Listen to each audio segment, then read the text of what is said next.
ICRIER podcast Trade Talk series today. I have requested two of our guests who are here for our conference to speak to us about trade facilitation.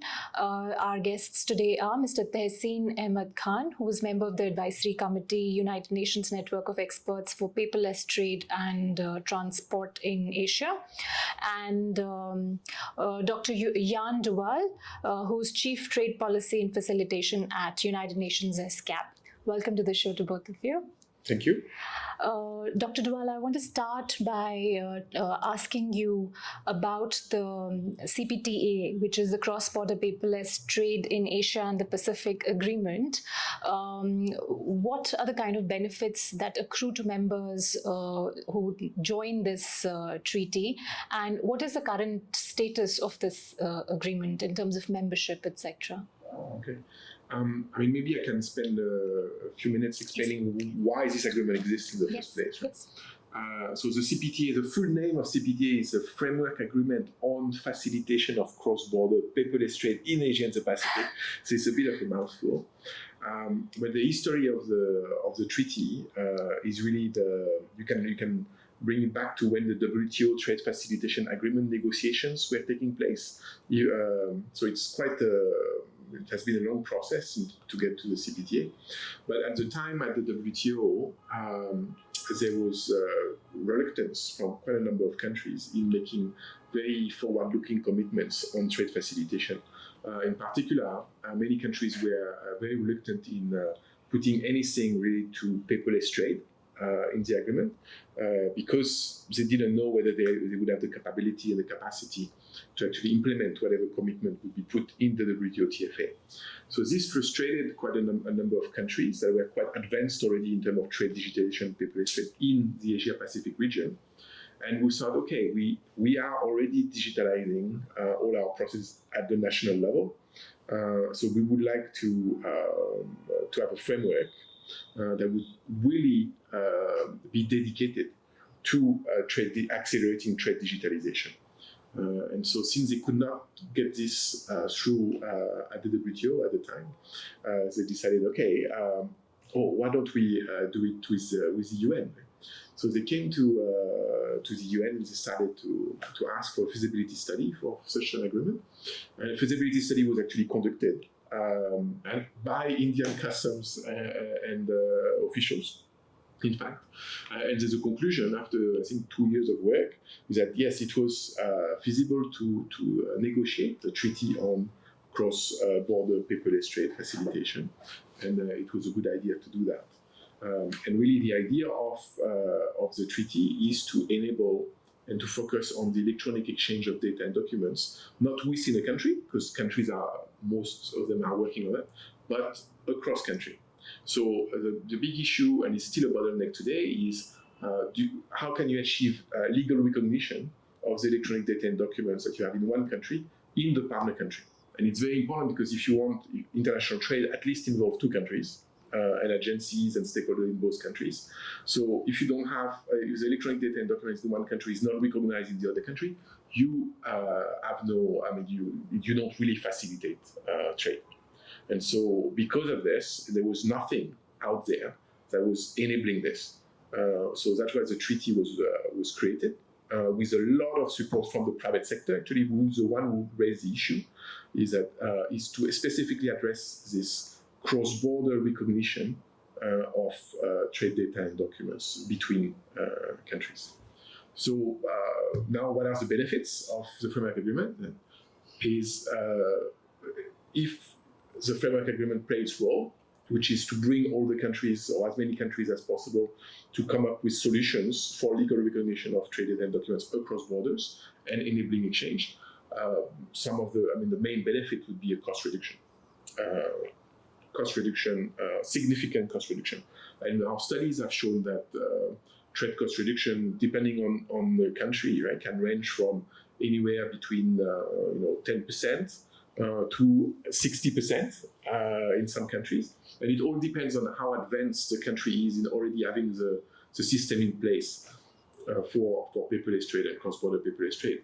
If you already have made a lot of progress, you may gain a little bit less than if you really have to, but you have to also do a lot less. But essentially, the good thing about the findings is that doesn't matter where you are, right? Everybody benefits from that.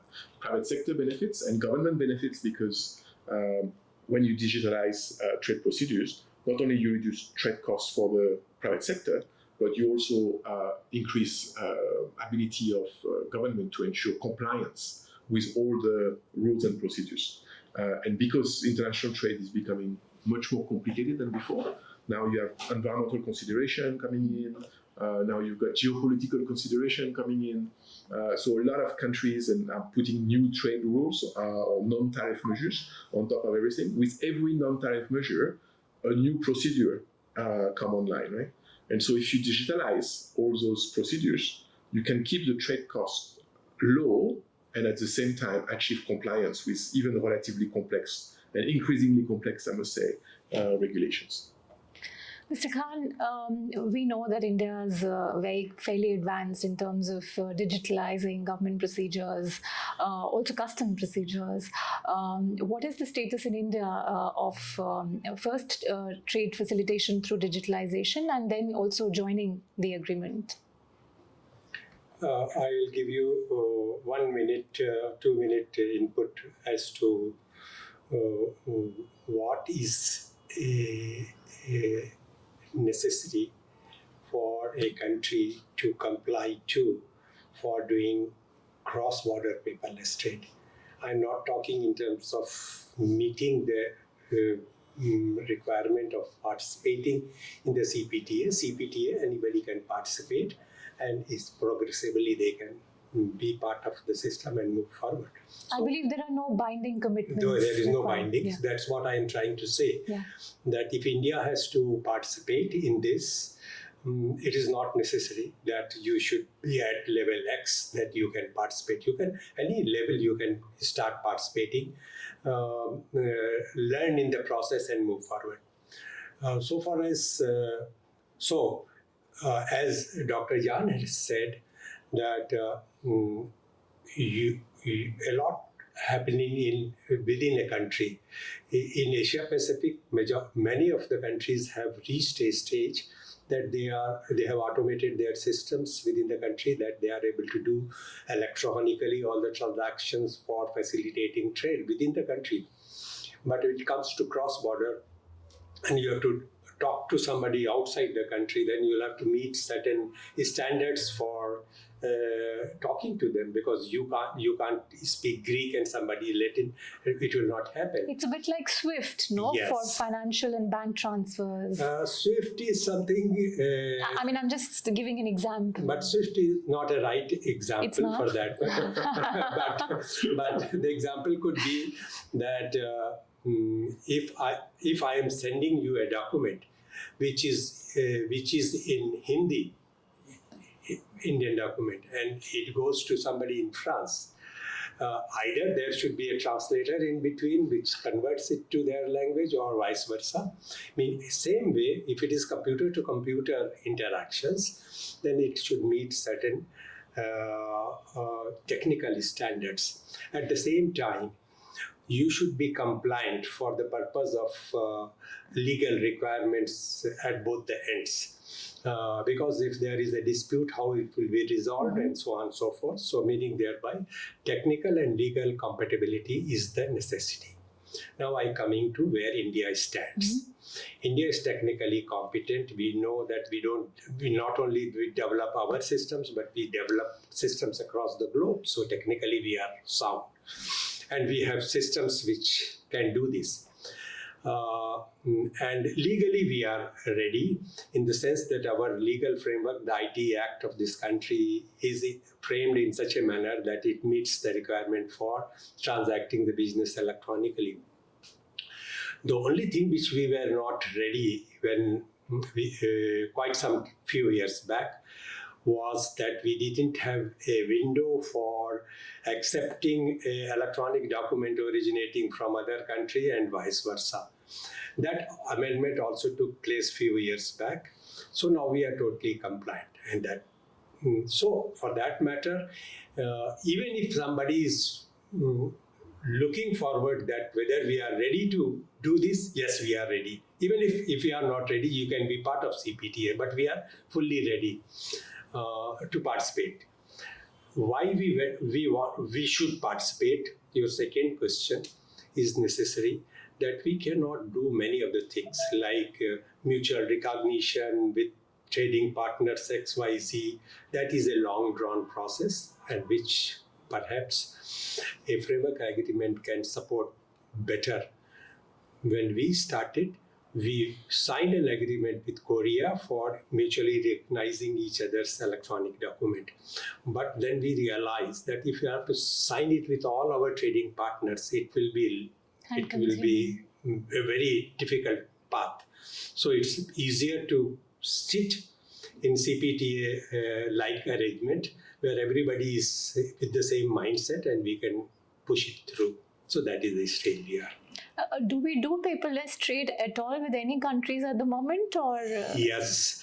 Listen, if you see, there is a misconception in everybody's mind that you should be legally sound, you should have a very good digital systems, and you should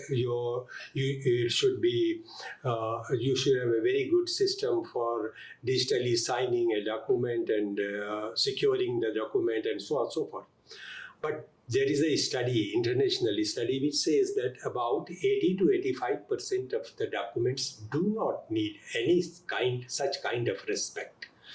Yes, document which has financial implications and other implications, which really goes for a debate in a dispute resolution mechanism, that there is required. So that's the way you can still somebody who doesn't have a very elaborate legal instrument available within the country can still transact the documents electronically. The only thing is that at what level you will recognize each other. There could be a 1 level, 2 level, 1 factor, 2 factor, 3 factor authentication, which is technically sustainable.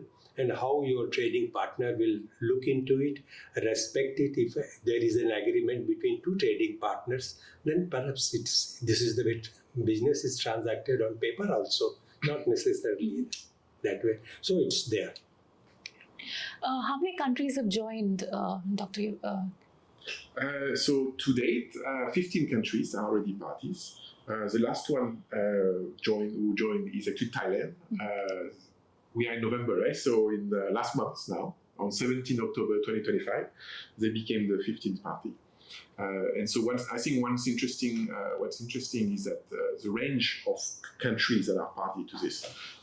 You've got China, very large country like India, and very technologically advanced also like India. We've got Republic of Korea, which is one of the world's major trading economy, and arguably I would say the most advanced in paperless trade in the world. I mean, maybe Singapore would disagree, I don't know. And then, so that's on one side. But you also have Bangladesh, who is classified still as a least developed country. And that still has a lot of progress to be made. Timor-Leste also, who is quite still very much in a small developing country.